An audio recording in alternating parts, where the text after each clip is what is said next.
नमस्कार मित्रांनो. आज आपण 10वा पाठ बघूया. मौर्यकालीन भारत.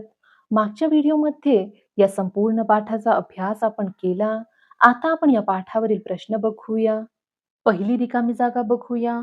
सेलुकस निकेटर याने रिकामी जागा हा आपला राजदूत चंद्रगुप्ताच्या दरबारी पाठवला. काय होतं राजदूतचं नाव? मेगस्थनीस. सेलुकस निकेटर याने मेगस्थनीस हा आपला राजदूत चंद्रगुप्ताच्या दरबारी पाठवला. दुसरी रिकामी जागा. मौर्य साम्राज्याचा रिकामी जागा हा संस्थापक होय. कोण होता संस्थापक? चंद्रगुप्त मौर्य. मौर्य साम्राज्याचा चंद्रगुप्त मौर्य हा संस्थापक होय. सम्राट अशोकाने रिकामी जागा येथे एक धर्म महासभा भरवली. कुठे भरवली? पाटलीपुत्र येथे. सम्राट अशोकाने पाटलीपुत्र येथे एक धर्म महासभा भरवली. योग्य जोड्या लावायच्या आहे. रज्जुक. रज्जुक म्हणजे काय होते? जिल्ह्याचा अधिकारी होते. गोप म्हणजे तालुक्याचा अधिकारी. ग्रामिणी म्हणजे खेड्याचा प्रमुख.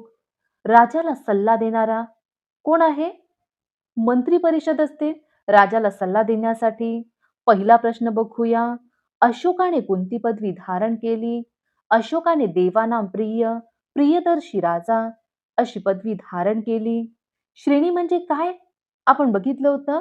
श्रेणी म्हणजे व्यापाऱ्यांच्या संघाला श्रेणी म्हणते. हे लक्षात राहू दे, महत्वाचं आहे. मौर्य काळात कोणत्या भाषा प्रचलित होत्या? संस्कृत बरोबरच पाली, अर्धमागधी या भाषा मौर्य काळात प्रचलित होत्या. जोड्या लावामधलं रज्जुक, गोप, ग्रामीणी हे तीनही लक्षात राहू द्या, महत्वाचं आहे. समोर बघूया. सम्राट अशोकाने आपला उपदेश लोकांपर्यंत पोहोचवण्यासाठी काय केले? याचं उत्तर बघूया आपण. या ठिकाणी उत्तर आहे बघा. आपला उपदेश लोकांपर्यंत पोहोचवण्यासाठी सम्राट अशोकाने आपल्या राज्यात जागोजागी स्तंभ उभारले, शिलालेख कोरले. समोरचा प्रश्न बघूया. सम्राट अशोकाने कोणती लोकोपयोगी कामे केली? हा प्रश्न आपल्या एक्झाम दृष्ट्या महत्वाचा नाही. या ठिकाणी हे प्रश्न संपते. पाठाच्या शेवटी काही महत्वाची माहिती दिली आहे, बघूया आपण. पाणिनीबद्दल माहिती दिली आहे, बघूया आपण. पाणिनी हा संस्कृत भाषेचा सर्वश्रेष्ठ व्याकरणकार होता. पाणिनी हा कोण होता? संस्कृत भाषेचा सर्वश्रेष्ठ व्याकरणकार होता. अष्टाध्यायी हा त्याचा व्याकरणावरील प्रसिद्ध ग्रंथ होय. हा ग्रंथ लक्षात राहू द्या. अष्टाध्यायी हा त्याचा व्याकरणावरील प्रसिद्ध ग्रंथ होय. हा ग्रंथ 8 अध्यायात विभागलेला आहे. गणितातील सूत्रांप्रमाणे त्याने व्याकरणाचे नियम तांत्रिक परिभाषेत दिले आहेत. अर्थशास्त्र. अर्थशास्त्र हा ग्रंथ चाणक्य उर्फ कौटिल्य याने लिहिला. हे महत्वाचं लक्षातच राहू द्या. अर्थशास्त्र हा ग्रंथ कुणी लिहिला? चाणक्य उर्फ कौटिल्य. हे दोन नावं लक्षात राहू द्या. या ग्रंथात राजाचे कर्तव्य, मंत्री निवडण्यासाठीचे निकष, संरक्षणाची व्यवस्था, दुर्गाचे प्रकार, सैन्याची रचना, गुप्त हिरांची योजना, खजिन्यांची व दप्तर खात्यांची व्यवस्था, न्यायदान पद्धती, चोरीचा तपास, शिक्षेचे प्रकार इत्यादी प्रशासन विषयक बाबींची सूक्ष्मपणे चर्चा केलेली आहे.